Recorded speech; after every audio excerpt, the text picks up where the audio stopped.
9장 38절에서 41절입니다. 마가복음 9장 38절에서 41절의 말씀입니다. 우리 같이 한 목소리를 읽겠습니다. 시작. 요한이 예수께 여짜오되 선생님, 우리를 따르지 않는 어떤 자가 주의 이름으로 귀신을 내쫓는 것을 우리가 보고 우리를 따르지 아니함으로 금하였나이다. 예수께서 이르시되 금하지 말라. 내 이름을 의탁하여 능한 일을 행하고 즉시로 나를 비방할 자가 없느니라. 우리를 반대하지 않는 자는 우리를 위하는 자니라. 누구든지 너희가 그리스도에게 속한 자라 하여 물 한 그릇이라도 주면 내가 진실로 너희에게 이르노니 그가 결코 상을 잃지 않으리라. 아멘. 서로 차별하지 말라는 제목으로 말씀을 나누겠습니다. 기도합니다. 생명의 주님, 감사와 찬양을 드립니다. 주의 말씀을 대합니다. 이 말씀 가운데 주님 함께하여 주시고 말씀을 통하여서 주의 음성을 들을 수 있는 귀한 시간 되게 하여 주옵소서. 예수 그리스도 이름으로 기도합니다. 아멘.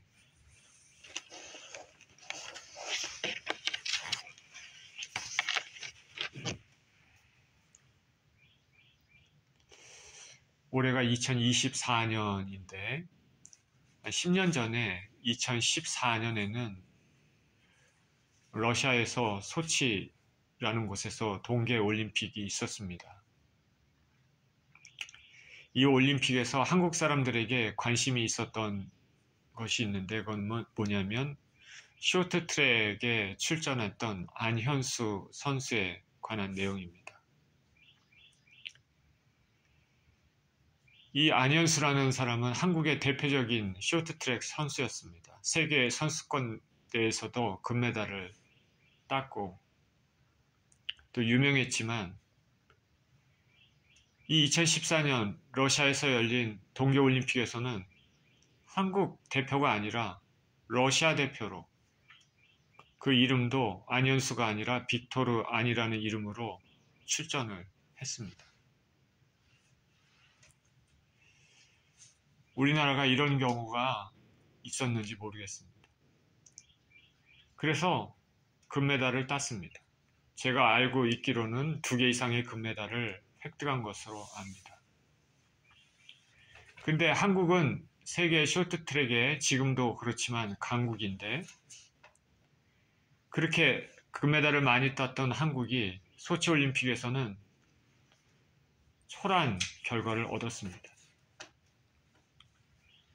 이 안현수라는 사람이 이 선수가 왜 한국 대표가 아니고 러시아 대표로 뛰게 됐을까? 그 이유는 지금도 한국 빙상연맹 내에서 파벌 싸움 때문이다라고 합니다.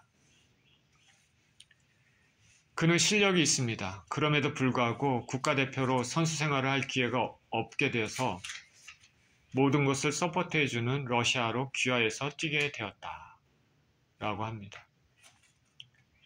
우리가 정확한 내용은 잘 모릅니다. 그러냐 들리는 얘기는 그렇다 이거죠. 그 당시에 초라한 한국 쇼트트랙에 대해서 많은 사람들이 빙상연맹의 잘못된 실태에 대해서 비판을 했습니다. 파벌이 있는 것입니다. 파벌. 자기네끼리만 똘똘 뭉쳐서 다른 사람들을 배제를 하는 것이죠. 이 파벌, 자신의 그룹만 챙기는 것은 한국 사회의 가장 고질적인 병폐 중에 하나입니다. 근데 오늘 본문에서는 요한이 예수님을 믿는, 그렇지만은 자신들과는 달리 예수님과 함께 있지 않은 사람이 예수님의 이름으로 귀신을 쫓는 것을 보고 이를 금했다 말하고 있습니다. 본문을 통해서 주님이 우리에게 어떤 메시지를 주시는지 살펴보겠습니다. 38절에 요한이 예수께 여짜오되 선생님, 우리를 따르지 않는 어떤 자가 주의 이름으로 귀신을 내쫓는 것을 우리가 보고 우리를 따르지 아니함으로 금하였나이다.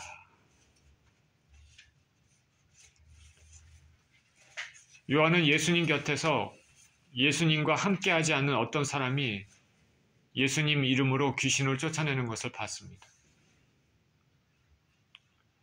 그래서 요한이 그걸 보고 저 사람은 우리 지금 예수님과 같이 동행하고 있지 않기 때문에 그렇게 하지 말라고 말했다고 예수님께 고합니다.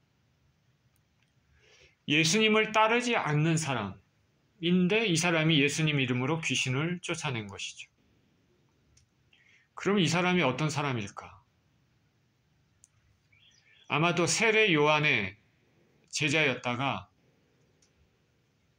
이제 세례 요한에 의해서 예수님을 믿는 자가 되었을 것이라 추측할 수 있습니다. 세례 요한이 예수님을 증거하기를 나는 그의 신발끈을 풀기도 감당치 못하겠노라 말했고 보라 세상 죄를 지고 가는 하나님의 어린 양이로다 라고 증언하기도 했습니다. 그런데 그가 세례 요한이 죽은 이후에도 예수님 제자들과 같이 있었던 것이 아니라 그 세례 요한의 제자들과 함께 있었던 것으로 생각이 되는 것이죠. 이런 가능성이 있습니다. 또 다른 가능성은 세례 요한과는 관계없이 예수님 말씀을 듣고 예수님에 대한 믿음을 가졌습니다. 그러나 예수님을 따르는 무리들과는 함께 다니지 않는 사람일 수도 있습니다. 어찌됐든 이 사람은 믿음이 있는 사람입니다. 예수 그리스도가 누군지 알고 예수 그리스도의 이름의 권능이 어떤지도 알고 있는 사람입니다. 예수 그리스도의 이름으로 귀신을 내쫓고 있기 때문에 그렇습니다. 예수님과 가까이 있지도 않는데 오히려 더 권능이 있는 것이죠. 믿음이 아주 훌륭한 사람입니다. 어쩌면 예수님 제자들보다 믿음이 더 있는 사람입니다. 예수님 제자들은 변화상 아래서 벙어리되고 귀먹은 귀신 들린 어린아이를 고치지 못해서 쩔쩔맨 상황이 있었기 때문에 그렇습니다. 예수님이 12제자는 예수님께서 특별히 더 권능과 능력을 주셨죠.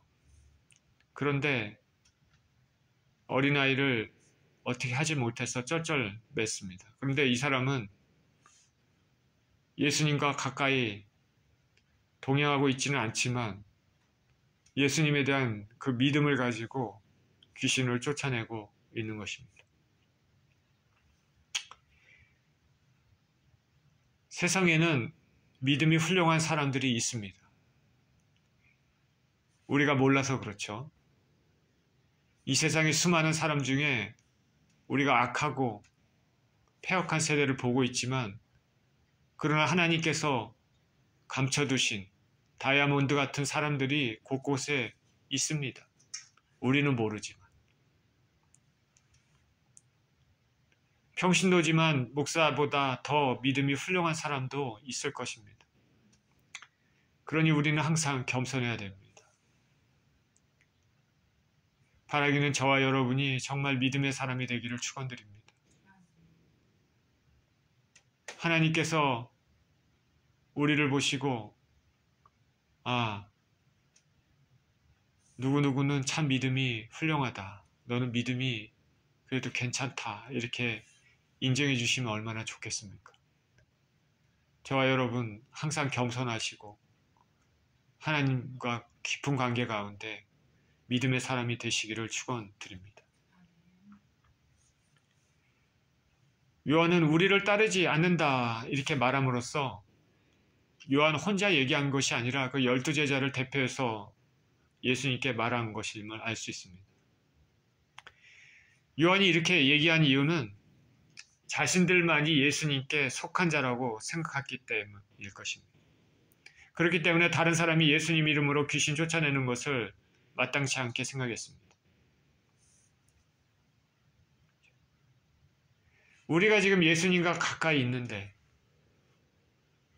우리는 예수님에 정말 속한 사람들이고 가까이 있는 사람들인데 우리하고는 전혀 보지도 못한 어떤 사람이 예수 이름으로 귀신을 쫓아내니까 속이 안 좋은 것이죠. 기분이 안 좋습니다. 괜히 시기심도 들었을지 모르겠습니다. 그래 예수님한테 예수님, 우리와 같이 있지 않는 사람이 예수님 이름으로 귀신을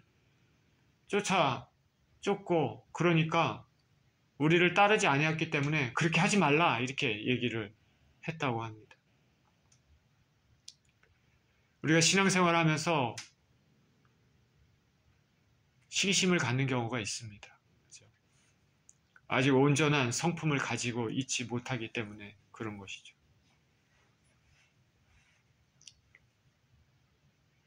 구약에도 비슷한 경우가 있습니다. 이스라엘 광야 생활 때 여호수아가 모세에게 한 말이 생각나는데 출애굽한 이후에 그 수많은 그 이스라엘 백성들을 모세가 혼자 다 감당하기 힘드니까 하나님께 기도했습니다. 하나님이 짐을 덜어주기 위해서 백성 중에 리더된 장로들을 택해서 모세에게 주신 하나님의 영을 그들에게도 내려주셨습니다. 그러자 그들도 예언을 했다라고 얘기합니다. 이를 본 모세의 수종자 여호수아가 이스라엘 장로들이 예언하는 것을 보고 그 말하고 모세에게 요청했다라고 얘기를 하고 있습니다.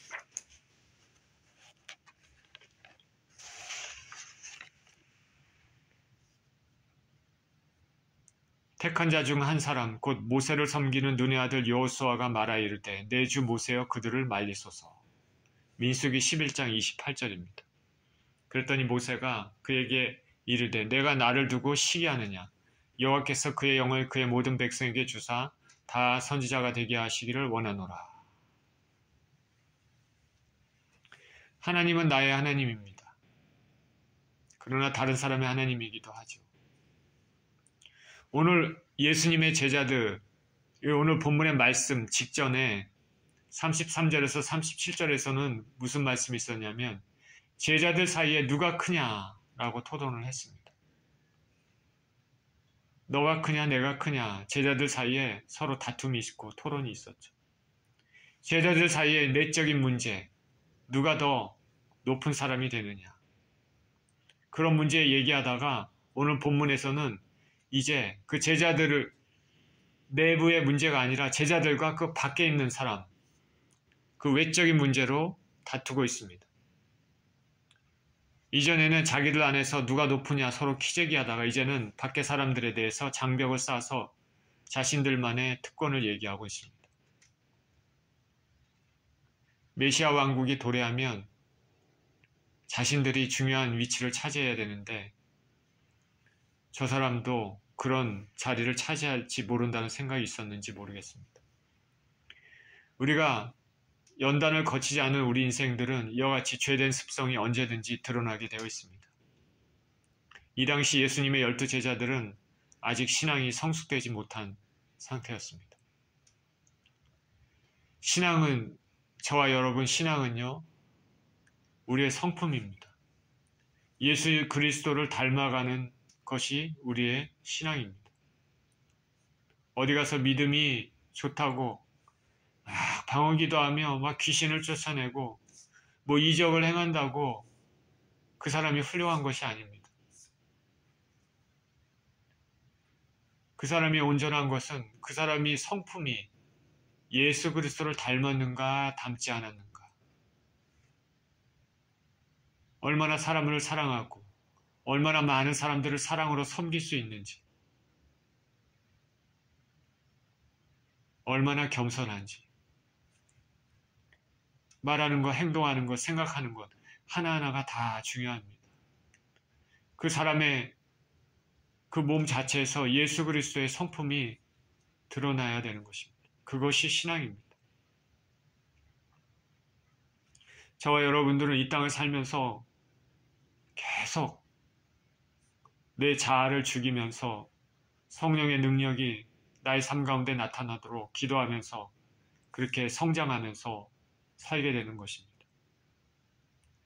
이 당시에 12 제자들은 예수님 가까이서 예수님 말씀을 듣고 기적도 이적도 다 보았지만은 아직은 성숙하지 못한 그런 상태였습니다. 사랑의 제자라는 요한까지도 이런 말을 하고 있기 때문에 그렇습니다. 그러나 우리가 잘 알듯이 예수 그리스도께서 죽으시고 부활하신 이후에 성령을 제자들에게 주신 이후에는 그 제자들은 우리가 아는 제자가 된 것이죠. 사랑의 제자들, 주님을 위해서 생명을 바치고 사람들을 사랑한 훌륭한 제자들입니다. 그러나 이 당시는 아직은 그렇게 성장하지는 못했습니다. 저와 여러분도 이 땅을 살아가면서 계속 성장해야 되겠습니다. 요한이 이렇게 얘기하니까 예수님께서 말씀하십니다. 39절에 예수께서 이르시되 금하지 말라. 내 이름을 의탁하여 능한 일을 행하고 즉시로 나를 비방할 자가 없느니라. 요한의 말에 대해 예수님 말씀은 한마디로 금하지 말라. 문자적으로 해석하면 그 사람의 방해하는 일을 중단하라. 비록 너희 제자 집단에 소속되지 않았다 할지라도 예수 이름으로 귀신을 내어쫓는 행위를 막지 말라. 왜냐하면 예수님 이름으로 능한 일을 행하는 사람이 즉시 예수님을 비방할 리는 없기 때문입니다. 예수님을 비방하면서 예수님 이름으로 귀신을 쫓아낸다는 것은 말이 안 됩니다. 그러면서 예수님께서 말씀하시기를 40절에 우리를 반대하지 않는 자는 우리를 위하는 자니라. 예수 이름으로 귀신을 쫓아낸다는 것은 예수님을 반대하는 사람이 아니라는 것을 분명히 보여줍니다. 요한이 금하였단 말 뒤에는 그의 배타적 특권의식이 있음을 알 수 있습니다. 우리는 종종 예수 이름으로 말씀을 전하고 병 고치는 사람들에 대해서 자세히 알아보지 않고 무작정 비방하는 것을 조심해야 되겠다라는 생각이 오늘 본문의 말씀을 통해서 우리가 알 수 있습니다. 과거 한국의 여의도 순복음교회 고 조영기 목사님이 한창 성령 사역을 할 때 어떤 사람들이 이단이라고 정죄하는 일들이 있었습니다. 비방하는 일들이 있었습니다. 나중에는 이분들이 사람들 앞에서 자기의 잘못을 시인했지만 항상 조심해야 됩니다. 말씀드리기는 참 거북스러운 얘기지만 어떤 사람들은 자기 교파, 자기 교리 혹은 자기 신앙만이 제일인 양 생각합니다. 한국은 개신교 중에 가장 큰 교단이 장로교단입니다. 그래서 장로교 교단에서는 목사님들은 타 교단에 대해서 경시하는 경우가 많이 있습니다. 다 그런 건 아니지만 경시하는 분들이 있다는 것이죠. 자신들만이 정통이다. 그런데 미국에 와서 그런 주장을 할 수 있습니까? 미국의 가장 큰 교단이 어느 교단이죠? 남침내 교단입니다. 미국에서는 그렇게 주장하기가 힘이 들죠. 우리는 이단을 제외하고는 각 교단에서 주장하는 조금씩의 강조점에 따라 교리가 다를 수 있다는 것을 알 수 있습니다. 저는 독립교회 연합회에서 처음 안수를 받았기 때문에 교파의 색채가 별로 없습니다. 제가 다녔던 학교 탈봇도 초교파 학교입니다. 각 교단에 있는 사람들과 얘기를 하다 보면 벽이 굉장히 높습니다. 우리 장로교에서는, 우리 교파에서는 이렇게 선을 확실하게 긋는 사람들을 많이 있습니다. 제가 말씀드리는 것은 종교다원주의, 불교, 천주교, 이슬람 다 아우르는 통합주의 이런 것을 얘기하는 것이 아닙니다. 구원은 오직 예수 그리스도를 통해서만 주어지죠. 그러나 자기들만이 자기들 바운더리 안에서 자기 고집으로 다른 사람들을 배척하는 이런 것들이 굉장히 많다는 것을 우리는 부인할 수가 없습니다. 주님은 우리와 함께 계시지만 다른 사람과도 함께 있다는 것을 우리는 알아야 됩니다. 모든 것 판단은 우리 주 예수 그리스도께서 하십니다. 우리는 자세히 보고 이단이 아니면 우리가 함부로 얘기하시면 안 됩니다. 판단은 주님께서 하십니다. 배타적 신앙에 조심해야 됩니다. 물론 믿음이 없는 것보다는 낫습니다. 우리 주님께서는 지금 이 예배 가운데 우리를 주목하고 계시겠지만 동시에 또 다른 곳에서 드리는 예배에도 주목하고 계십니다. 주님의 영은 유효하시기 때문에 그렇습니다. 주님은 여러분 혹은 제 자신을 온전히 들여다보고 주목하고 계실 수 있는 동시에 저 밖에 저 멀리에 있는 또 다른 어떤 영혼들을 온전히 주목하고 계실 수도 있는 것입니다.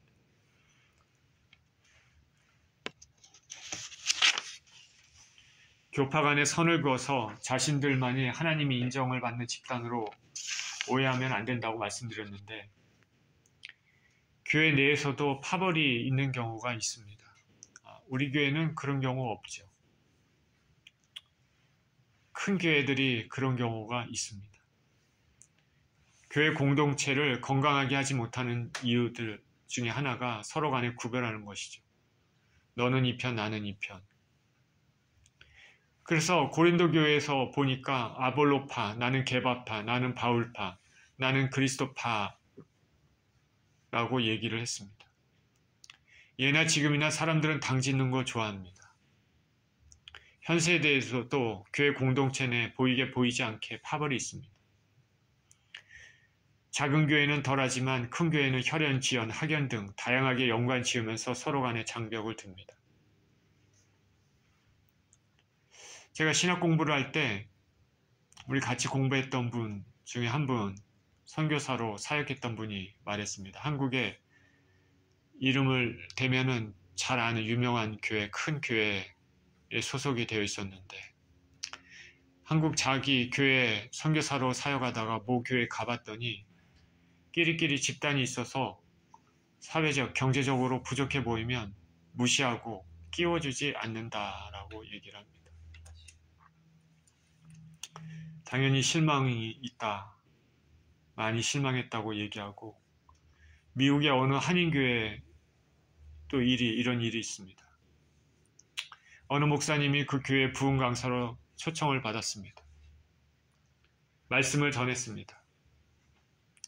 그 후에 교회 식당에서 식사를 하는데 식사하는 모습들을 이렇게 보니까 끼리끼리 모여서 식사를 한다. 뭐 이렇게 가족끼리 모여 식사하고 이런 것들은 뭐 당연한 일이지만 그런 것이 아니죠. 어떤 사람들은 잘난 사람들, 교수 집단끼리, 박사들끼리만 모여서 식사를 하고 어떤 사람들은 돈이 많은 사람들끼리만 모여서 식사를 하고 어떤 사람들은 사회적으로 내세울 게 없고 그러니까 위축되어서 한 곳에서 모여서 식사하고 어떤 사람들은 미군인 남편과 결혼해서 그런 여자들만 모여서 있는 교인들만 모여있는 그런 사람들끼리 또 모여서 은근히 멸시를 받으면서 식사를 하고 또 그런 사람들 가운데서도 장교나 사병인에 따라서 나누어서 식사하는 경우도 있겠죠. 교회 내에 서로 간에 벽이 있습니다. 편하게 그렇게 하면 좋은데 일부러 벽을 만드는 경우가 있을 수 있다는 것이죠. 그래서 부흥 강사로 있었던 이분은 특히나 성격이 직선적이고 괄괄한 성격인데 딱 지켜보고 있다가 부흥의 날 마지막 날 크게 쓴소리를 하고 나왔다고 얘기를 합니다. 주의해야 되겠죠. 저나 여러분이나 삶을 살면서 연약하고 부족하고 소외된 사람들의 특히 관심을 가져야 됩니다. 우리끼리만 하는 그런 것들은 하면 안 됩니다. 예루살렘 교회, 초대교회에도 이런 일이 있었습니다. 그래서 야고보가 이렇게 얘기합니다. 야고보서 2장 1절에서 4절에 내 형제들아 영광의 주 곧 우리 주 예수 그리스도에 대한 믿음을 너희가 가졌으니 사람을 차별하여 대하지 말라. 만일 너희 회당에 금 가락지를 끼고 아름다운 옷을 입은 사람이 들어오고 또 남는 옷을 입은 가난한 사람이 들어올 때 너희가 아름다운 옷을 입은 자를 눈여겨보고 말하되 여기 좋은 자리에 앉으소서 하고 또 가난한 자에게 말하되 너는 거기 서 있든지 내 발등상 아래에 앉으라 하면 너희끼리 서로 차별하며 악한 생각으로 판단하는 자가 되는 것이 아니냐. 여기 예루살렘 교회에서 부한 자와 가난한 자의 얘기를 들었지만 이것은 서로 구별하는 모든 행위에 대한 얘기를 하고 있는 것입니다.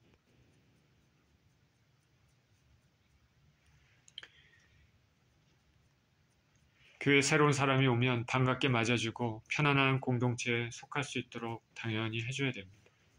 그래야지 교회가 건강하게 발전할 수 있습니다. 41절입니다. 누구든지 너희가 그리스도에게 속한 자라 하여 물 한 그릇이라도 주면 내가 진실로 너희에게 이르노니 그가 결코 상을 잃지 않으리라. 예수님께서 믿는 자들 간에 관용의 정신을 더욱 강조합니다.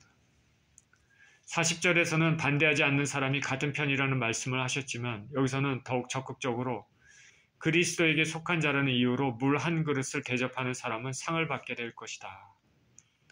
자, 이 말씀 그대로 들으시길 바랍니다. 그리스도에게 속한 자라 하여 물 한 그릇이라도 주면 내가 진실로 너에게 이르노니 그가 결코 상을 잃지 않으리라. 예수님을 믿는 사람들, 크거나 작거나 사회적으로 위치가 높거나 낮거나 그 그리스도 믿는 예수 그리스도를 믿는 사람에게 베푼 친절과 이런 모든 것들, 그 선행들은 하나님께서 예수님께서 말씀하십니다. 결코 상을 잃지 않는다. 우리가 외부 사람들한테도 잘해야 되지만 특히 예수님을 믿는 사람들한테 잘해야 됩니다. 왜 그러냐면 하늘나라의 공동체고 영원토록 같이 살 사람들이기 때문에 그렇습니다. 하나님의 자녀들이기 때문에 그렇습니다. 특히 주님의 자녀들에게 잘해야 된다.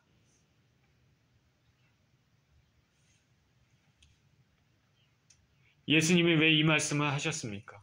요한이 예수 이름으로 귀신을 쫓아낸 사람에게 그것을 하지 말아라 한 것은 그 사람에게 상처를 준 것이나 마찬가지입니다. 그죠? 예수님을 이름으로 예수님에 대한 믿음을 가지고 귀신 들린 자에게 귀신을 예수 이름으로 쫓아내고 그랬는데 예수님과 가까이 있다고 하는 그 제자 중에 한 요한이 와서 너 우리와 같이 있지 않으니 이렇게 하지 말아라 딱 얘기를 했다고 봅시다. 그러면 그 사람의 마음이 어떻겠습니까? 내가 예수님을 진정으로 믿다가도 갑자기 마음이 그 상처가 나고 시험에 들 가능성도 있지 않겠습니까? 그러니 예수님께서 말씀하십니다. 그리스도에 속한 자라여 물 한 그릇이라도 주면 내가 진실로 너에게 이르노니 그가 결코 상을 잃지 않으리라. 동료 예수님을 믿는 형제 자매들에게 친절을 베풀면 하늘의 상을 잃지 않을 것이다. 우리가 예수님을 믿는 우리 같은 형제 자매들에게 특별히 친절해야 됩니다. 무례하게 대하면 안 됩니다. 인정하고 대접해 줘야 된다.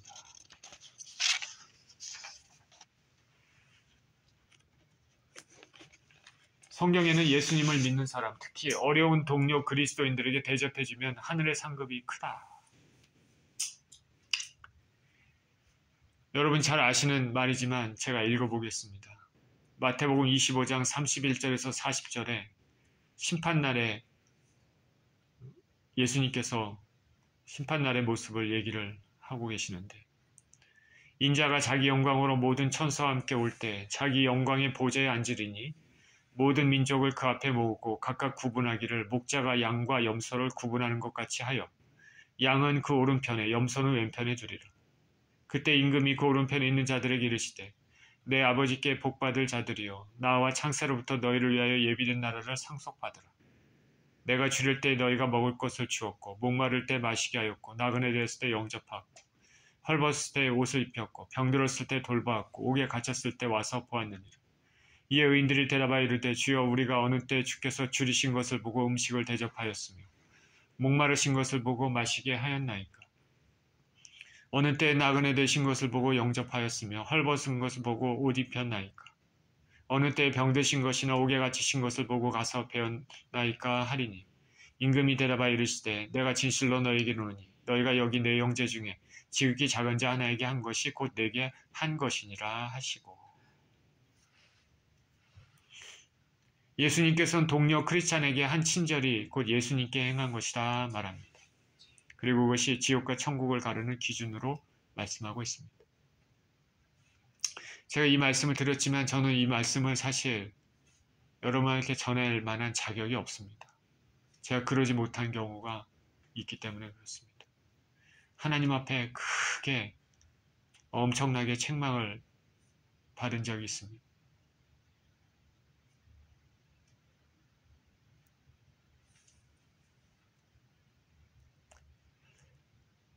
예수님을 믿는 자나 믿지 않는 자나 우리는 연약하고 힘든 사람들을 긍휼히 여기는 마음이 있어야 됩니다.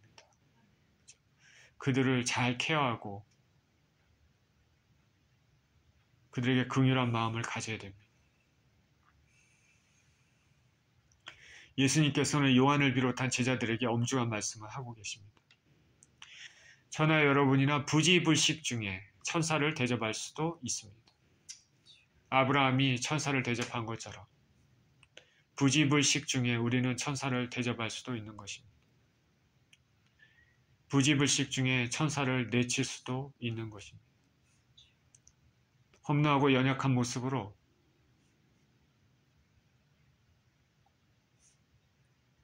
사람의 모습으로 다른 모습으로 나타난 예수 그리스도를 우리가 내칠 수도 있는 것입니다. 그러니 우리는 조심해야 되겠죠. 예수님께서 마태복음 5장 21절 24절에서도 이렇게 얘기합니다. 옛사람에게 말한 바 살인하지 말라. 누구든지 살인하면 심판을 받게 되리라 하였다는 것을 너희가 들었으나 나는 너희에게 이르노니 형제에게 노하는 자마다 심판을 받게 되고 형제를 대하여 라가라 하는 자는 공의에 잡혀가게 되고 미련한 놈이라는 자는 지옥불에 들어가게 되리라. 그러므로 예물을 제단에 드리려다가 거기서 내 형제에게 원망 들을 만한 일이 있는 것이 생각나거든 예물을 제단 앞에 두고 먼저 가서 형제와 화목하고 그 후에 와서 예물을 드려라. 우리가 지금 예배를 드리고 있지만 예배가 하나님 앞에 온전히 당연히 연락되도록 우리가 간절한 마음으로 드려야 되지만 우리 삶 자체가 사실 예배입니다. 우리가 지금 공예배를 이렇게 드리고 있지만 일주일 내내 사는 것 자체가 그것이 하나님 앞에 드리는 예배인데 그 예배 가운데서 그 삶 가운데서 우리가 동료 크리스찬들에게 형제 자매에게 잘못된 일, 악한 일을 하면 안 되겠습니다. 원망 드릴 만한 일을 하면 안 되겠습니다. 그렇게 하고 와서 예배 드려도 하나님께서 받지 않으신다 말씀하고 있기 때문에 그렇습니다.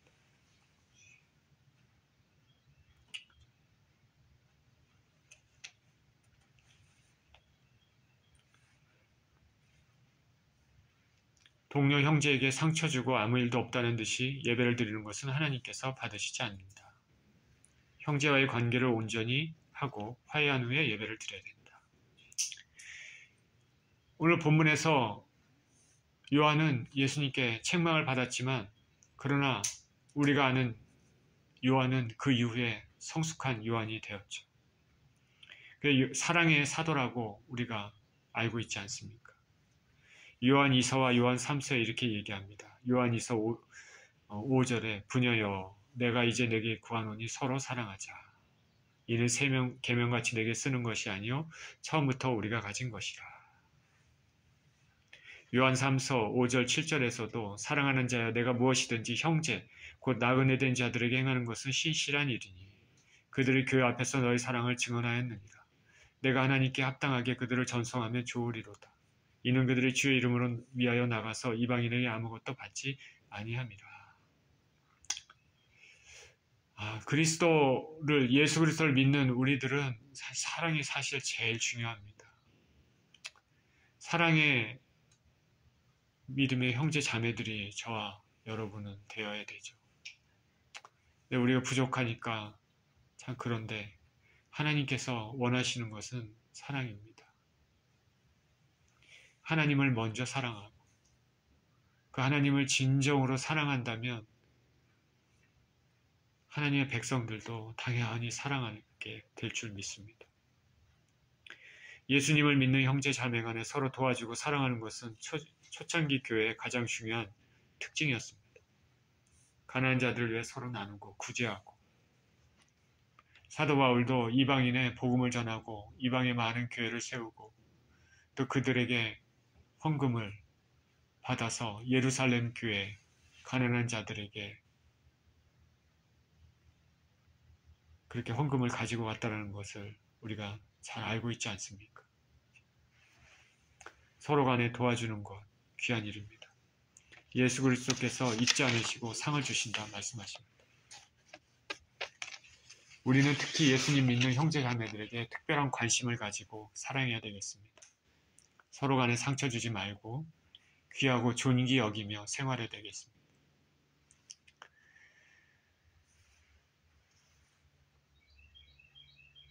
교만하지 말고 상대방을 귀하게 여기고 또 서로 간에 바운더리를 만들어서 배척하고 이런 일은 없어야 되겠습니다. 그리스도 안에서 한 가족된 형제 자매로서 서로 인정하고 대접해 줘야 됩니다. 교회 안에서 그리고 또 교회 밖에서도 이런 삶을 사시는 저와 여러분들 모두 되시기를 예수 그리스도 이름으로 축원드립니다. 기도하겠습니다. 생명의 주님, 감사와 찬양을 드립니다.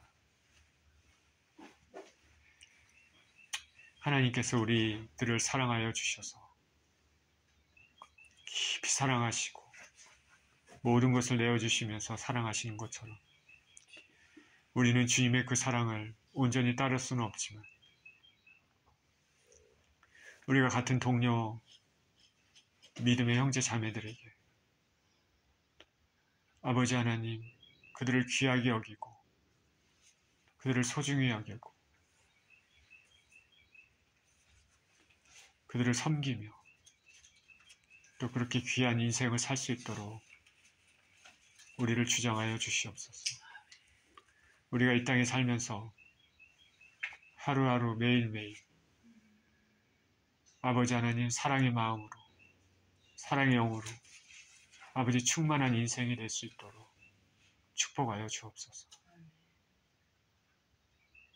많은 사람을 섬길 줄 아는 사랑의 인생이 되게 하여 주옵소서. 예수 그리스도 이름으로 기도합니다. 아멘.